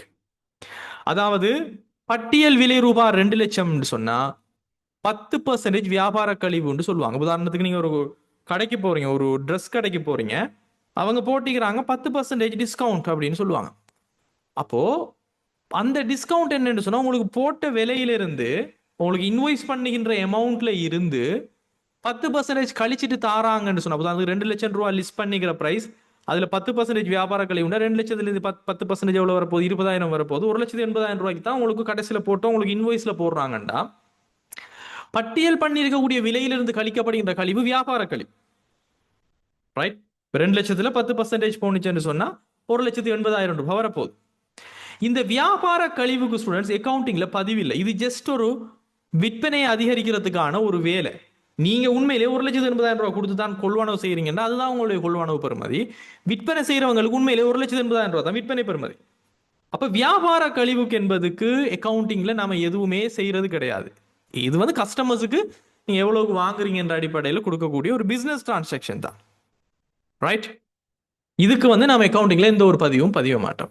உண்மையான கொள்வனவு, உண்மையான விற்பனை என்பது வியாபார கழிவு கழித்த பின்னர் தான் வரும். காசு கழிவு என்று சொல்லக்கூடிய ஒரு விஷயம் ஸ்டூடெண்ட்ஸ், இதுக்கு அக்கவுண்டிங்ல பதிவு இருக்குது. இதை கேஷ் டிஸ்கவுண்ட் சொல்லுவோம். இது காசு கழிவுண்டா, உண்மையிலேயே நீங்க கடனுக்கு வித்துட்டீங்க, அவர்கிட்ட இருந்து காசை அறவிட்டு கொள்ளணுங்கிறதுக்காக நீங்க கழிவு கொடுக்கலாம். அல்லது நீங்க கடனுக்கு வாங்கிட்டு வந்துட்டீங்க, உங்களுக்கு கடன் தந்தவர் உங்கள்ட்ட இருந்து காசை விரைவாக அறவிட்டு கொள்வோம் என்பதற்காக உங்களுக்கு கழிவு தரலாம். எனவே ஆல்ரெடி வியாபார கழிவு எல்லாம் தந்து கடைசியில மிச்சம் வர அமௌண்ட்டுக்கும் உங்களுக்கு டிஸ்கவுண்ட் தராங்கன்னு சொன்னா தட் இஸ் கேஷ் டிஸ்கவுண்ட். நீங்கள் செலுத்த வேண்டிய தொகையிலிருந்து உங்களுக்கு வரக்கூடிய தொகை, உதாரணத்துக்கு செலுத்த வேண்டிய தொகை 1,00,000 ரூபாய், உங்களுக்கு உண்மையிலேயே 1,20,000 ரூபாய் தான் இன்வாய்ஸ் விலை. 1,20,000 20% டிஸ்கவுண்ட் பண்ணிட்டார், த்ரெட் டிஸ்கவுண்ட் வியாபார கழிவாக. அப்ப நீங்க கொடுக்க வேண்டிய தொகை 1,00,000. அந்த 1,00,000 சொல்றாரு 5% கழிச்சிட்டு தாங்க. 5% என்பது 1,00,000 10% 10,000, 2 வெட்டுங்க 5,000. அப்ப 95,000 ரூபாய் காசு நீங்க கொடுக்கணும். அப்ப 1,00,000 ரூபாய் கடனை நான் கழிச்சு விடுறேன், எனக்கு நீங்க 95,000 மட்டும் தாங்கன்னு சொன்னா இதுக்கு பேரு நீங்க கொடுக்குற நிலைமையில இருந்தீங்கன்னா கொடுத்த கழிவு, பெறாளா நீங்க இருந்தீங்கன்னா பெற்ற கழிவு. உங்களுக்கு தெரியும், கொடுத்த கழிவு என்பது ஒரு செலவீடு, வரைவிலக்கணத்தின் அடிப்படையில் நான் உங்களுக்கு வழங்கப்படுத்திருந்தேன். பெற்ற கழிவு என்பது ஒரு நிறுவனத்தினுடைய ஏனைய வருமானம். ஏன் கொடுத்த கழிவு என்பது ஒரு செலவீடு? கழிவு கொடுக்கப்படும் போது கடன்பட்டோர் என்கின்ற சொத்து குறைவடைந்து உரிமை குறைவடையும், உரிமையாளரின் பங்களிப்பின்றி. கழிவு பெறும்போது, பெற்ற கழிவை பெறும்போது நீங்கள் கொடுக்க வேண்டிய தொகையான பொறுப்பு குறைவடைந்து உரிமை குறைவடையும், உரிமையாளரின் பங்களிப்பின்றி. சரி, உரிமை அதிகரிக்கும், உரிமையாளரின் பங்களிப்பின்றி, பிகாஸ் வருமானம். ரைட். எனவே இது காசு கழிவு. அப்ப காசு கழிவு எப்படி கணிப்போம்? எத்தனை பெர்சன்டேஜ் செலுத்த வேண்டிய தொகை. செலுத்த வேண்டிய தொகை என்பது வியாபார கழிவு எல்லாம் கழிச்சது புறவுக்கு இருக்கக்கூடிய கொள்வனவு, உண்மையான கொள்வனவு, விற்பனை, இதுல இருந்து தான் நம்ம கழிப்போம். ஸோ இது வந்து காசு கழிவு. இதை உங்களுக்கு சிம்பிளா நான் உங்களுக்கு வழங்கப்படுத்திட்டேன். அதே மாதிரி ஸ்டூடெண்ட்ஸ், அறவிட முடியா கடன் என்று சொல்லக்கூடிய ஒரு விஷயம் இருக்குது. பேட் டெப்ட், இர்ரீகவரபிள் டெப்ட் அப்படின்லாம் நாம அக்கௌண்ட்ஸ்ல சொல்லுவோம். வாட் இஸ் தட் பேட் டெப்ட் அப்படின்னா, கடனுக்கு வாங்கிட்டு போனார், வியாபார கழிவு எல்லாம் கழிச்சது பிறகு உண்மையாக கடனுக்கு வித்தம், ஒரு 1,00,000 ரூபாய்க்கு வித்தம். ஆனா 80,000 தந்த மனுஷன் 12 மாசமாயும் ஒவ்வொரு வருஷமும் கோல் பண்ணியும் ரெஸ்பான்ஸும் இல்லை, ஒன்றும் இல்லை, இமெயிலும் அனுப்பி பாய்ச்சாச்சு. இதுக்கு பிறகு இவர்கிட்ட இருந்து வராதுன்னு நீங்க 100% முடிவு எடுத்ததுக்கு பிறகு இது வானாம், செலவுடா நம்ம பதிஞ்சிருவோம், இவர்கிட்ட இருந்து காசே வராது அப்படின்னு நீங்க முடிவுக்கு வந்தீங்கன்னா அதுக்கு பேரு தான் அறவிட முடியா கடன் என்பது அர்த்தம். அறவிட முடியா கடனை பதிவளித்தல் என்றால், ஆல்ரெடி நீங்க கடனுக்கு வித்ததனை விற்பனை வருமானமாக காட்டி வச்சிருப்பீங்க. பிகாஸ் விற்பனை என்பது காசு விற்பனையும் இருக்கும், கடன் விற்பனையும் இருக்கும். அப்போ உங்களுடைய விற்பனை வருமானத்துக்குள்ள ஆல்ரெடி கடனுக்கு வித்தது இருக்கும். இப்ப அது வராதுன்னு உங்களுக்கு தெரியுது. அதனால அந்த விற்பனையை வருமானமா நீங்க பதிவு செஞ்சிருந்தால் அந்த விற்பனைக்கான செலவீடாக ஒரு குறிப்பிட்ட ஒரு தொகை, 1,00,000 ரூபாய் விற்பனையா பதிஞ்சு வச்சுக்கிறீங்க. ஆனா அதுல இருந்து 20,000 ரூபாய் செலவீடு உங்களுக்கு ஆக போகுது என்றால், வருமானத்தை காட்டினதால நீங்க இதனை செலவீடாக காட்ட முடியும், இணைத்தல் எண்ணக்கரு. அப்ப அறவிட முடியா கடன்களை பதிவளித்தல் என்பது, அறவிட முடியா கடன் இனி வராது இந்த வருமானம் என்று சொல்லி நினைச்சு அதனை செலவீடாக காட்டுவதனைத்தான் அறவிட முடியா கடன் பதிவளிப்பு என்று சொல்றோம். அப்போ இந்த அறவிட முடியா கடனை பதிவளிக்கும் போது என்ன நடக்கும்டா ஸ்டூடெண்ட்ஸ், கடன் பட்டோர் என்கின்ற சொத்து இருக்கும். இந்த கடன் பட்டோர் என்கின்ற சொத்திலிருந்து அறவிட முடியா கடன் தொகை எவ்வளவோ அது நேரடியாக கழிக்கப்படும். ரைட். உரிய கடன் பட்டோர் எவ்வளவோ அவ்வளவு பேருக்கு கழிக்கப்படும். ரைட், புரியுதா உங்களுக்கு? சோ சொத்துக்கள் கடன்பட்டோர் தொகையிலிருந்து, கடன்பட்டோர் என்கின்ற தொகையிலிருந்து நேரடியாக நம்ம அறவிட முடியாத கடனை கழிப்போம். அது அகமடா இருக்கலாம், முகமடா இருக்கலாம், யாராவனா இருக்கலாம். யார தொகை வராதோ அவங்க தர வேண்டிய தொகை என்று சொல்லி நீங்க உரிய கடன்பட்டோர் கணக்குல வச்சிருப்பீங்க. அந்த கடன்பட்டோரிலிருந்து நேரடியாக கழிக்கப்படும். அதே சமயம் இந்த அறவிட முடியா கடன் என்பது ஒரு செலவீடு. அறவிட முடியா கடன் செலவு இது என்னத்துக்கான செலவு ஸ்டூடெண்ட்ஸ்? நாம வித்தோம், விநியோகம் செஞ்சோம் பொருளை, வரவில்லை காசு, எனவே அது ஒரு விநியோக செலவு. சோ அறவிட முடியா கடன் செலவு என்பது ஒரு விநியோக செலவு. அறவிட முடியா கடனுடைய தொகை செலவீடுகள் என்ன செய்யும்? உரிமையை குறைக்கும். எனவே சிம்பிளா நினைவு வச்சுக்கொள்ளுங்க, அறவிட முடியா கடன் என்பது ஒரு செலவீடு, செலவீடுகள் உரிமையை குறைக்கும். அதே சமயம் இந்த அறவிட முடியா கடன் கடன்பட்டோர் என்கின்ற சொத்தினுடைய பெறுமதியை நேரடியாக குறைக்கும். அப்ப அறவிட முடியா கடன் சில நேரங்கள்ல உங்களுக்கு திரும்பவும் கிடைச்சிடலாம். போன வருஷம் இந்த மனுஷன் தரவே மாட்டாருன்னு சொல்லி நீங்க வராது அப்படின்னு சொல்லி அறவிட முடியா கடனை ஒரு விநியோக செலவாகவும் காட்டிட்டு கடன்பட்டோர் அவருடைய தொகையிலையும் கழிச்சு விட்டீங்க. பட் பொறோக அவர் எங்க இருந்தோ வந்து ஏதோ காரணம் சொல்லி எனக்கு வந்து கொஞ்சம் தர இல்லாம போச்சு, ஊருக்கு போயிருந்தேன், வெளியாக இருந்தேன், எனக்கு வசதி இல்லாம போச்சுன்னு திரும்ப சில நேரங்கள்ல தரவும் மேலும். இந்த மாதிரி அறவிட முடியா கடனை மீள நீங்கள் பெற்றுக்கொண்டால் காசு உங்களுக்கு கிடைக்கும். எனவே சொத்து, காசு என்கின்ற சொத்து அதிகரிக்க போகின்றது கிடைக்கின்ற தொகையினால். அப்ப சொத்து வந்து என்ன செய்யப்படுது ஸ்டூடெண்ட்ஸ்? இங்க அதிகரிக்கிறது, உங்களுடைய சொத்து வந்து அதிகரிக்கிறது. அதே சமயம் இப்போ இந்த அறவிட முடியா கடன் என்பது மீளப்பெற்ற அறவிட முடியா கடன் என்பது மீளப்பெற்ற அறவிட முடியா கடன் என்பது ஒரு வருமானம். ஏன் வருமானம் என்றால், நீங்கள் வரமாட்டுச்சு என்று சொல்லும் போது ஒரு செலவீடா பதிவு செஞ்சீங்க, இப்போ அது கிடைக்கும் போது அதனை ஒரு ஏனைய வருமானமாக நீங்கள் காட்ட முடியும் அந்த தொகையினை. எனவே வருமானமாக பதிவு சென்றால் வருமானங்கள் என்ன செய்யும்? உரிமையினை அதிகரிக்கும். எனவே அறவிட முடியா கடனாக நீங்கள் பதிவளித்த விடயம் மறுபடியும் எந்த வருடத்தில் கிடைக்கப்படுகின்றதோ, போன வருஷம் வேணா நீங்க அறவிட முடியா கடனா பதிவளிச்சிட்டீங்க, இந்த வருஷம் கிடைக்குது என்றால் கிடைக்க பெற்ற வருடத்திற்கான வருமானமாக அது பதியப்பட்டு உரிமை அதிகரிக்கப்படும். அதே சமயம் சொத்துக்கள் கூட்டப்படும். பிகாஸ் காசு என்பது ஒரு சொத்து. இப்படித்தான் நாம் அறவிட முடியா கடனுடைய மீளப்பொருளை நம்ம ட்ரீட் பண்ணும். ஸோ இது உங்களுக்கு தெளிவாக விளங்கி இருக்கணும். அண்ட் அதே மாதிரி ஸ்டூடெண்ட்ஸ், எக்ஸாமினேஷன் ஸ்ட்ராட்டஜிஸ் இவ்வளவுதான் உங்களுக்கு இந்த சாப்டர் 2ல தியரிஸாக நான் சொல்றது. ஸோ காமனான கொஸ்டின்ஸ் பேட்டர்ன்ஸ் எப்படி வரும்னு சொன்னா, நம்ம பார்க்க போறோம் கொஸ்டின்ஸை. டிரான்சாக்ஷன் அனாலிசிஸ் பண்ற கொஸ்டின் வரும். அதாவது கணக்கீட்டு சமன்பாட்டை தருவாங்க, சொத்து சமன், பொறுப்பு சக உரிமை, அல்லது சொத்து சமன் பொறுப்பு சக உரிமை சக வருமானம் சக செலவீடு, அல்லது சொத்துக்கள் சக செலவீடுகள் சமன் உரிமை சக பொறுப்பு சக வருமானங்கள், இந்த மாதிரி கணக்கீடு சமன்பாடு ஒன்று தருவாங்க. அல்லது தளபாடம் சக மோட்டார் வாகனம், எப்படி எப்படிலாம் தரலாம். எனவே இந்த கொடுக்கல் வாங்கல்களை கணக்கீட்டு சமன்பாட்டு வடிவத்திலே பதிவு செய்யுங்க என்று சொல்லி ஒரு கொஸ்டின் டைப் கொண்டு வரலாம். ஸோ இதுக்கு நம்ம ரெடி ஆகணும், நம்ம இந்த பயிற்சிகளை செய்வோம். அதே மாதிரி கொஸ்டின் உங்களுக்கு லாப கணிப்பீடுகளாக வரும், ப்ராஃபிட் கல்குலேஷன்ஸ், ரைட்? நம்மளுடைய லாப சமன்பாட்டில் இப்போ லாப சமன்பாடு என்பது உங்களுக்கு தெரியும், இறுதி தேறிய சொத்து சய ஆரம்ப தேறிய சொத்து சகப்பற்று சய மேலதிகமாக இட்ட மூலதனம். அதே மாதிரி லாபம் என்பது மொத்த வருமானத்திலிருந்து மொத்த செலவுகளை கழிக்கிறது. இந்த ரெண்டு சமன்பாட்டில் ஏதாவது ஒரு விஷயத்தை தருவாங்க, எல்லாத்தையும் தந்துட்டு ஏதாவது ஒன்றை தராமலுக்கு விடுவாங்க. அப்போ லாப கணிப்பீடுகள் சீராக்கங்களுடன் வரும். அதே சமயம் ஃபைனான்சியல் ஸ்டேட்மெண்ட் ப்ரிப்பேரேஷன், நிதி கூற்றுக்களை தயாரிக்கக்கூடிய ஒரு கொஸ்டினும் வரும். உங்களுக்கு கணக்கீட்டு சமன்பாட்டில் கொடுக்கல் வாங்கல் 2-3 தந்து அந்த கொடுக்கல் வாங்கல்களை கணக்கீட்டு சமன்பாட்டில் பதிவு செஞ்சு அதனை வைத்து நிதி கூற்றுகளான வருமான கூற்று அதனுடைய நிதிநிலைமை கூற்ற தயாரிச்சும் காட்டுங்கன்னு சொல்லியும் கேள்விகள் வரலாம். அதே சமயம் சில மிஸ்ஸிங் ஃபிகர் கல்குலேஷன், கணக்கீட்டு சமன்பாட்டினை பயன்படுத்தி அது லாப சமன்பாட்டை பயன்படுத்தி சில விடுபட்ட தொகைகளை ஒண்ட வச்சு மத்ததெல்லாம் கணிப்பிட்டு காட்டுங்க அப்படின்னு சொல்லக்கூடிய கொஸ்டின்ஸ் வரும். This is common questions patterns உங்களுக்கான அக்கவுண்டிங்ல. So the key success strategies, நீங்க எப்படி இந்த எக்ஸாம் கொஸ்டினை சக்சஸ் பண்ண போறீங்க, அதோட நான் உங்களுக்கு எல்லா ட்ரிக்கையும் நான் உங்களுக்கு சொல்லி தருவேன். பாஸ் பேப்பர்ஸ் அதே மாதிரி எக்ஸசைசஸ் நம்ம செய்யும் போது நீங்க சிம்பிளா என்ன செய்யணும், always maintain the equation balance.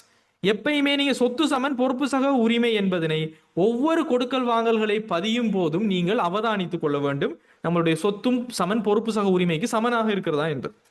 Same time இரட்டை விளைவுகளை அடையாளம் காணணும். ஒவ்வொரு கொடுக்கல் வாங்கல்களையும் சொத்து அதிகரிக்குதா, பொறுப்பு அதிகரிக்குதா, அல்லது வருமானம் குறையுதா, அல்லது செலவீடு குறையுதா, இது சொத்தா, இது பொறுப்பா, இது உரிமையா, வருமானமா, எதுல இது தாக்கம் செலுத்தும் நீங்க யோசிக்கணும். இப்ப விற்பனை வருமானம் என்றால் ஓகே, விற்பனை வருமானம் அது ஒரு வருமானம், வருமானத்தை அதிகரிக்கும். காசுக்கு வித்தமா, காசு என்பது அதிகரிக்க போகிறது, எனவே சொத்து அதிகரிக்குது, வருமானம் அதிகரிக்கிறது. கடனுக்கு வித்தமா, கடன் பற்றோர் என்கின்ற சொத்து அதிகரிக்குது, அதே மாதிரி விற்பனை என்பது ஒரு வருமானம் அதிகரிக்க போகிறது, ரைட்? அதே மாதிரி அறவிட முடியா கடனா, ஓகே, அறவிட முடியா கடன் என்பது ஒரு செலவீடு அதிகரிக்கிறது, அதே சமயம் கடன் பற்றோர் என்கின்ற சொத்து குறையுது. இப்படி இரட்டை விளைவுகளை நீங்க யோசிக்கணும். Same time classify the items correctly. இது நடைமுறை சொத்தா அல்லது நடைமுறை அல்லாததா, இது வருமானமா, இது மூலதனமா அப்படிங்கிறது தெரியும். உங்களுக்கு ஆல்ரெடி தந்திருக்கிறேன், ஆரம்பமாக கொண்டு வர மூலதனம் ஒரு உரிமை வகை, மேலதிகமாக இடுகின்ற மூலதனம் ஒரு உரிமை வகை, ரைட்? பற்று என்பது உரிமையை குறைக்கும், ஆனால் உரிமை வகை. லாபம் என்பது ஒரு உரிமையை சார்ந்த விஷயம், வருமானம் என்பது ஒரு உரிமையை அதிகரிக்கக்கூடிய ஒரு விஷயம், செலவீடு என்பது உரிமையை குறைக்கக்கூடிய ஒரு விஷயம், ரைட்? காணி, கட்டடம், மோட்டார் வாகனம், தளபாடம் எல்லாம் நடைமுறை அல்லா சொத்து, வங்கி கடன் எல்லாம் நடைமுறை அல்லாத பொறுப்பு. நடைமுறை சொத்துக்களை காசு, இருப்பு, கடன் பட்டோர் எல்லாம் நடைமுறை சொத்து, ரைட்? கடன் கொடுத்தோர் எல்லாம் நடைமுறை பொறுப்பு. இந்த மாதிரி கிளாசிஃபை பண்ண தெரிஞ்சிருக்கணும். அண்ட் அனைத்து செய்கைகளையும் நீங்க காட்டுங்க. Partial marks available for a method. எவ்வளவுக்கு நீங்க உங்களோட ஒர்க்கிங்ஸ் காட்டுறீங்களோ அவ்வளவு உங்களுக்கு மார்க்ஸ் கிடைக்கும். ஸோ எல்லா செய்கைகளையும் காட்டுங்க. அண்ட் செக் த மெத்தமெட்டிக்கல் இக்குரிசி, அனைத்து கணிப்பீடுகளையும் சரி பாருங்க. உங்களோட ஃபைனல் எக்ஸாமுக்கு நார்மல் கால்குலேட்டரும் எடுத்துட்டு போகலாம், அப்ப இன்னும் வேலை ஈஸி, ரைட்? ஸோ இது எல்லாமே நம்மளோட எக்ஸாம் ஸ்ட்ராட்டஜிஸா இருக்க போகுது. ஸோ முக்கியமாக நீங்க தவிர்க்க வேண்டியது mixing personal and business transaction. சில நேரங்களில் தனிப்பட்ட செலவுகளை தந்துவிட்டு அதனை வணிகத்தினுடைய கொடுக்கல் வாங்கல்களாக பதிகிறீங்களா இல்லையாங்கிறத பார்ப்பாங்க. அப்போ மிக்ஸ் பண்ண வேணாம். வணிக கொடுக்கல் வாங்கல்கள் தான் வணிகத்தினுடையது. வணிகத்தினுடைய வருமானம் வேற, நிறுவனத்தினுடைய உரிமையாளரினுடைய வருமானம் வேற. அவருடைய தனிப்பட்ட செலவுகளை வணிக செலவாக காட்ட முடியாது. அண்ட் தவறாக லாப சமன்பாட்டை பயன்படுத்தாங்க, மறந்து போய், ரைட்? லாபம் வருமானத்திலிருந்து செலவை கழிக்கிறல்ல, வருமானத்தையும் லாபத்தையும் வருமானத்தையும் செலவையும் கூட்டுறது, அல்லது ஆரம்ப தேறிய சொத்துலேருந்து இறுதி தேறிய சொத்தை கழிக்கிறது, பற்ற கூட்டுறதுக்கு பதிலாக கழிக்கிறது, மேலதிகமாக இட்ட மூலதனத்தை கழிக்கிறதுக்கு பதிலாக கூட்டுறது என்று சொல்ற விஷயங்களை தவிர்த்து கொள்ளுங்க. அண்ட் முக்கியமாக பற்றுக்களை செலவாக வகைப்படுத்துறது என்பது ஒரு தவிர்க்கப்பட வேண்டிய விஷயம். நான் ஸ்டூடெண்ட்ஸ் நோட் பண்ற விஷயம் தான் இது. நிறைய ஸ்டூடெண்ட்ஸ் வருமான கூற்றுல பற்ற ஒரு செலவீடா காட்டி வச்சுப்பாங்க. பற்று என்பது ஒரு செலவீடு அல்ல, உரிமையை குறைக்கின்ற விஷயம். காசா பற்றினார்னா காசு குறையும், உரிமை குறையும். பொருளா பற்றினார்னா பொருள் குறையும், உரிமை குறையுமே தவிர பற்றுக்கும் செலவீட்டுக்கும் சம்பந்தம் இல்லை. And forgetting additional capital in the profit calculation, லாபத்தை கணிப்பிடும் போது மேலதிகமாக இட்ட மூலதனத்தை மறந்துட வேண்டியது. இப்படியெல்லாம் செய்யற ஸ்டூடெண்ட்ஸ். அண்ட் நிதி கூற்றுக்களை தவறான வகைப்படுத்தல் செய்கிறது. ரைட், இந்த மாதிரியான விஷயங்களை நீங்கள் தவிர்த்து கொள்ளணும் உங்களுடைய எக்ஸாம் ஸ்ட்ராட்டஜியில். So congratulation students, we have completed your advance applications and calculations part. And the conclusion, கடைசி முடிவு என்னென்றா முடிவுரை, த கீ டு மாஸ்டரி, தேர்ச்சி பெறுவதற்கான துறவுகோல் என்பது கொடுக்கல் வாங்கலுடைய இரட்டை பதிவு தன்மையை நீங்கள் புரிஞ்சுக்கொள்ளணும். எது அதிகரிக்குது, எது குறையுது, சொத்தா பொறுப்பா, உரிமையா, வருமானமா, செலவா, எந்த 2 விஷயம் வருது, இதை புரிஞ்சுக்கொண்டு அடிப்படை கணக்கீட்டு சமன்பாடை தொடர்ச்சியாக பயன்படுத்தும். And remember, asset is equal to liabilities plus equity. நினைவில் வச்சுக்கோங்க, சொத்துக்கள் சமன், உரிமை சக பொறுப்பு எப்போதும் சமநிலையில் இருக்கணும். மேலும் ஒவ்வொரு வணிக கொடுக்கல் வாங்கல்களும் இந்த சமன்பாட்டின் குறைந்தது 2 கூறுகளையாவது பாதிக்கும். கணக்கீட்டில் வெற்றி இந்த உறவுகளை புரிந்து கொள்வதிலும் சிக்கலான வணிக பிரச்சனைகளை தீர்க்க அவற்றை முறையாக பயன்படுத்துவதன் மூலம் வருகிறது. அதே மாதிரி ப்ராஃபிட் ஈக்குவேஷனை நினைவு வச்சுக்கொள்ளுங்க. ஆல்வேஸ் இறுதி தேறிய சொத்திலிருந்து ஆரம்ப தேறிய சொத்து கழிக்கப்பட்டு பற்று கூட்டப்பட்டு மேலதிக மூலமான எடிஷனல் கேபிட்டல் கழிக்கப்படும். ஸோ நெட் அசெட்ஸ் 1 என்பது இறுதி தேறிய சொத்து, நெட் அசெட் 0 என்பது ஆரம்ப தேறிய சொத்து, பிளஸ் டி என்பது பற்று, மைனஸ் ஏசி என்பது எடிஷனல் கேபிட்டல். ரைட், விரிவான வருமானம் மற்றும் செலவு பதிவுகள் கிடைக்காத போது செயற்பாட்டு பெறுபவர்களை தீர்மானிக்க இந்த முறை நம்பகமான வழியை வருவி. இதை நம்ம எப்போ பயன்படுத்துவோம்? மொத்தமா எவ்வளவு வருமானம் என்பது தெரியாது, மொத்தமா எவ்வளவு செலவீடு என்பது நமக்கு தெரியாத போது இந்த ஈக்குவேஷனை பயன்படுத்தி, வருமானம் செய்ய செலவீடுகள் தான் பொதுவாக லாப சமன்பாடு, அது தெரியாத போது, வருமானங்களும் செலவீடுகளும் தெரியாத போது நாம இந்த லாப சமன்பாட்டை பயன்படுத்துவோம். So that's all about your theory part my dear. So now in our learning objectives, நம்மளுடைய லேர்னிங் ஆப்ஜெக்டிவை பொறுத்த வரைக்கும் நாம் எல்லாமே கவர் பண்ணிட்டோம். அதே மாதிரி நம்மளுடைய செஷனை பொறுத்த வரைக்கும் செஷனுடைய பிளான் நம்ம ஆரம்பத்தில் பண்ணது, கணக்கீட்டு சமன்பாடுடைய கூறுகளை நான் உங்களுக்கு சொல்லிட்டேன். சொத்து பொறுப்பு உரிமை வருமானம் செலவு, அழகுசார் எண்ணக்கருவை சொல்லிட்டேன், பண அளவீட்டு எண்ணக்கரு சொல்லிட்டேன், கொடுக்கல் வாங்கலுடைய இரட்டை பதிவு, லாப சமன்பாடு, நிதி கூற்றுகளை தயாரிக்கிறதுனுடைய விஷயம், மேலதிகமாக தெரிய வேண்டிய இந்த டிப்ரிசியேஷன், இன்ட்ரெஸ்ட் கல்குலேஷன் எல்லாம். Now we have done and dusted with theory parts. Right, so இதுக்கு பொறுத்து தான் இருக்குது the real battle, the real skill. Right, okay, உங்களோட கொஸ்டின்ஸை கொஞ்சம் நான் பார்க்க போறேன். ஆந்தோனி அனுஷா ஒரு கோர்ஸ் கேட்டீங்கன்னா, சார் மீளப்பெற்ற அறவிட முடியாத கடன் செலவில் தானே கழித்து காட்ட வேண்டும் என்றால் அது ஒரு பிழையான மெத்தட். நீங்க பாஸ் பேப்பர்ஸ் செக் பண்ணுங்க, முறையாக தெரிஞ்ச ஒரு டீச்சர்கிட்ட போய் கேளுங்க, சரியா சொல்லுவாங்க. அறவிட முடியாத கடன் மீளப்பெற்றால் அதனை விநியோக செலவுல சில சேர்மார் என்ன செய்வாங்கன்னா, விநியோக செலவுல கொண்டு போய் அறவிட முடியாத கடன் போட்டு அதை பிரக்கெட்ல போட்டு காட்டுவாங்க. That's a wrong method. But it is acceptable. ஒரு 30% அக்செப்டன்ஸ் இருக்குது, but that's a wrong method. அறவிட முடியாத கடன் என்பது ஏனைய வருமானமாக காட்டப்பட வேண்டிய ஒரு விஷயம். செலவீட்டில் போயிட்டு பிரக்கெட் பண்ணி இருக்கிற செலவீட்டை குறைக்கிற ஒரு விஷயம் கிடையாது. But 2 மெத்தட்டுமே okay. பட் 70% சரியா எதை யோசிக்கிறாங்கன்னா, அறவிட முடியாத கடன் என்பது மீளப்பெற்றால் அது ஏனைய வருமானமாக காட்டப்பட வேண்டும் என்பது. ரைட், அண்ட் ஸ்டூடெண்ட்ஸ், புக் வந்து உங்களுக்கு குயிக்காகவே கிடைக்கும். Because as I mentioned earlier, book வந்து குயிக்காக கிடைக்கும். அது வரைக்கும் I will issue PDFs. But இது பிறகு நம்ம செப்பரேட்டாக குரூப்ஸ்கள் ஸ்டார்ட் பண்ணி I will issue the notes and things. Okay, right, I hope so you understood and enjoyed today's session, my dears. So next session will be a fire session. We are going to discuss all the questions I have shared. Exercises எல்லாம் செய்ய போகிறோம். இந்த கணக்கீட்டு சமன்பாட்டில் வந்திருக்கக்கூடிய pass papers எல்லாம் செய்ய போகிறோம். ஸோ மறக்காமலுக்கு ஜாயின் பண்ணிடுங்க. Thank you all for your love and support, and see all of you in the next sessions. Have a great day. Thank you all. Bye. Love you all.